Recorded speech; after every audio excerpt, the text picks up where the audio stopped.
Jadi bila orang cakap saya, oh Akta Negara Bangsa, bukan, itu kita berbincang.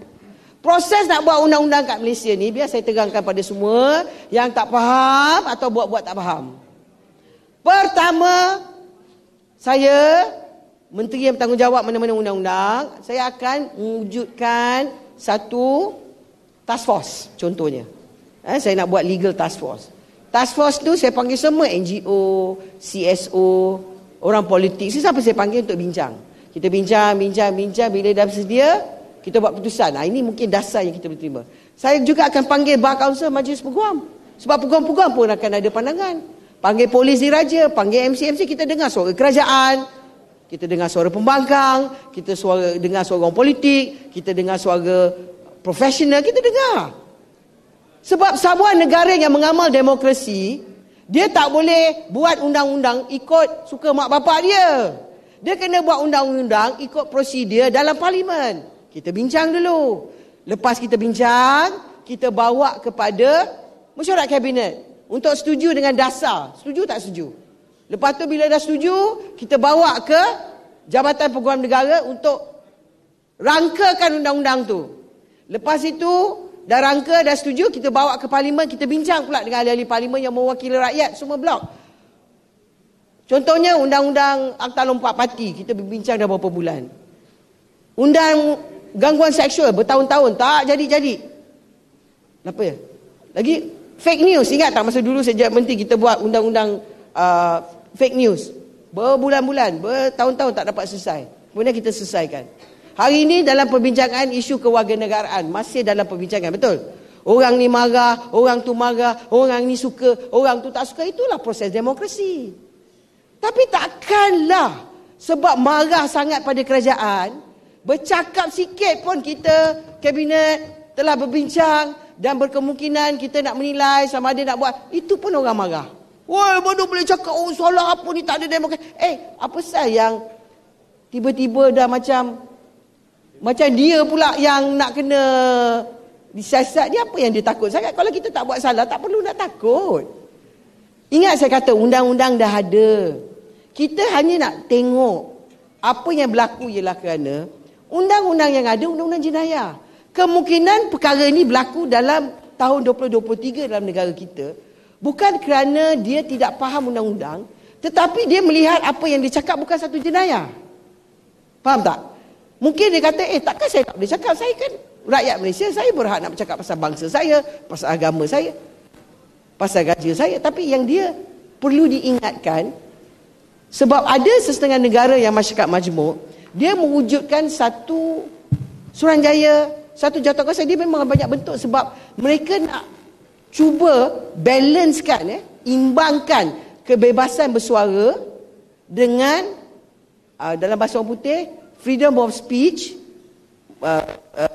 balancekan dengan apa yang disebut sebagai hate speech, kebencian. Jadi kita kena balance benda ni sebab dia tak boleh dalam situasi yang mana terlampau kebebasan tu 100% sampai dia tak dapat menilai kebebasan dia tu boleh menimbulkan kemarahan. Faham tak? Kedua, saya bagi contoh. Pernah tak kita dengar cerita kadang-kadang cerita orang Melayu lah, betul? Sebab mulut badan binasa pun kita dah dengar, betul? Kita semua dah dengar kan? Mungkin kita faham lah. Pernah tak kita dengar orang Melayu naik amok? Pernah tak dengar? Kadang-kadang kat kawasan kampung tiba-tiba, pakcik tu naik angin lah. Kita cakap pasal apa? Oh, dia naik angin lah sebab kita cakap pasal anak dia. Ada kan orang macam tu? Engkau cakap lagi sekali siap. Engkau cakap lah. Engkau berhenti lah. Ingat tak? Kadang-kadang bila mak ayah kita kan marah kita dulu kan macam tu. Siap, engkau cakap lagi aku sepak lah. Ingat tak? Sebab ada benda yang orang cakap orang tak suka. Betul? Jadi apa yang kita nak buat sebenarnya ialah kita masih berbincang. Yang mana hari Jumaat ni saya akan bertemu dengan semua NGO, Majlis Peguam, Jabatan Peguam Negara pun. Kita nak bincang. Masa depan Malaysia negara majmuk 10, 20, 30 tahun akan datang. Apa jenis dialog yang kita nak wujudkan sebagai satu negara bangsa, itu saja. Kenapa perlu ada undang-undang? Keperluan ada undang-undang kalau ada undang-undang untuk membantu kepahaman. Contohnya, Australia ada Racial Discrimination Act, Akta Diskriminasi Bangsa. Itu Australia, 1975. Singapura, Maintenance of Religious Harmony Act, Akta Perpaduan Agama di Singapura, yang memperuntukkan perundangan mengeluarkan denda dan perintah sekatan kepada tokoh agama dan orang lain yang memanipulasi agama untuk menghasut keganasan dan kebencian antara kaum di Singapura. Singapura ada undang-undang ni. Contoh. Jadi bila kita tengok kebebasan yang ada dalam Perlembagaan Perkara 10, kita balancekan dengan undang-undang yang saya sebut tadi yang ada, iaitu Akta Hasutan, Kanun Keseksaan, Akta MCMC, Akta Media Cetak tu. Balance tu yang kita nak cari. Kemudian saya nak beritahu tuan-tuan perempuan, sebenarnya apa yang sebuah negara kerajaan yang bertanggungjawab mesti memikirkan masa depan negara tersebut. Anak-anak kita ni di sekolah ni, kita dah tahu rukun negara, betul tak? Semua tahu rukun negara. Tetapi sekarang ni dengan adanya teknologi maklumat, social media, maklumat tu boleh tersebar pantas. Kebencian tu boleh disebar pantas ke tidak? Boleh kan? Boleh tak?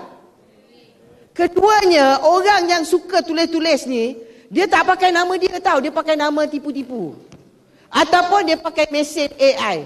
Sebab dia takut. Sebab kalau dia letak muka dia nama dia, bukanlah saya kata orang tu dayus.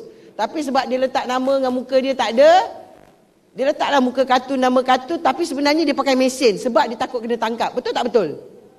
Kalau dia betul berani, kerana benar, itu yang dia percaya, letaklah nama dengan alamat dengan handphone. Lawan tu tak lawan. Betul tak? Ini tak, cakap-cakap ni. Sebab kita Facebook ni bercakap, bawalah ngutuk-ngutuk, tengok semua mesin dia kutuk. Dia bukan orang yang kutuk, dia mesin yang kutuk. Sebab dia nak menimbulkan kebencian, dia kutuklah ramai-ramai. Kutuk, Azalina ni, Datuk Mat lah ni. Semualah salah. Busuklah sebusuk-busuknya, tak ada langsung wangi kami ni lah. Sebab kita ni UMNO, Barisan Nasional, kita ni semua jahat, kita ni semua busuk. Kalau macam itulah pemikiran mereka kepada pemimpin, cuba bayangkan kalau mereka menjadi pemimpin. Itu fikir-fikirlah. Jadi dalam bab ni yang saya nak tekan di sini ialah kerajaan harus mempertahankan perpaduan antara kaum. Kerajaan juga perlu mempertahankan bangsa dan agama dan institusi raja. Kita perlu melindungi maruah raja. Kita perlu melindungi isu agama Islam. Bangsa Melayu itu sebab saya nak tunjuk slide. Hari ni alhamdulillah Tuanku Sultan Selangor dah titah. Dia dah sebut. Lepas itu kalau kita tengok slide ni, di mana Perdana Menteri dah bagi amaran. Kemudian Bar Council juga kata kita tak boleh adakan kebencian-kebencian yang sedang berlaku. Isu dia ialah kita perlu, ada negara dia compoundkan benda ni kesalahan sebab dia nak suruh berhenti bercakap. Singapura saya percaya dia ada jawatan kuasa, dia wujudkan gag order. Tak boleh bercakap dia kata. Itu Singapura bukan Malaysia. Contohnya, jadi dalam task force undang-undang ni yang saya akan bertemu pada hari Jumaat, kita nak fikir, okey, apa masalah di Malaysia, apa cara kehadapan, itu saja. Jadi isu menyatakan kerajaan ni zalim, drakonian, nak tahan orang bercakap tu, mana boleh kita buat undang-undang untuk menahan orang bercakap tentang agama, bangsa dan negara, mana boleh. Bangsa Malaysia, bangsa Melayu ditulis di bawah perkara 153, betul? Agama Islam dalam perlembagaan, bangsa Melayu dalam perlembagaan, gaji-gaji dalam perlembagaan, mana boleh kita menahan orang daripada bercakap. Tetapi kalau dia bercakap dengan niat provokasi, niat kebencian, dah ada undang-undang yang kata tak boleh. Itu saja. Jadi akta ni kalau kita pun nak wujudkan, ialah mewujudkan keharmonian, mewujudkan penghormatan antara bangsa dan agama. Yang perlu kita lihat, adakah mereka yang melanggar dikenakan dalam bahasa Datuk Zaidi fahamlah yang disebut sebagai, Datuk Zaidi tak ada, yang disebut sebagai kuasai kriminal, maknanya macam compound. Itu sebab pendekatan-pendekatan baru yang banyak negara majmuk melihat. Kita masih pada tahap perbincangan, Namdan. Tak ada kena-mengena lah. Cakap pasal undang-undang hari ni, besok ada undang-undang. Ni bukan negara ala-ala komunis. Nak buat undang-undang kat Malaysia kena pergi ke parlimen. Wakil rakyat boleh bincang. Sekarang ni pembangkang ada lebih kurang 80 lebih. Bahaslah, marahlah, jeritlah. Kalau tak setuju tak ada masalah. Lepas tu undi demokrasi kan. Itu sajalah saya nak cakap setakat ni. Terima kasih.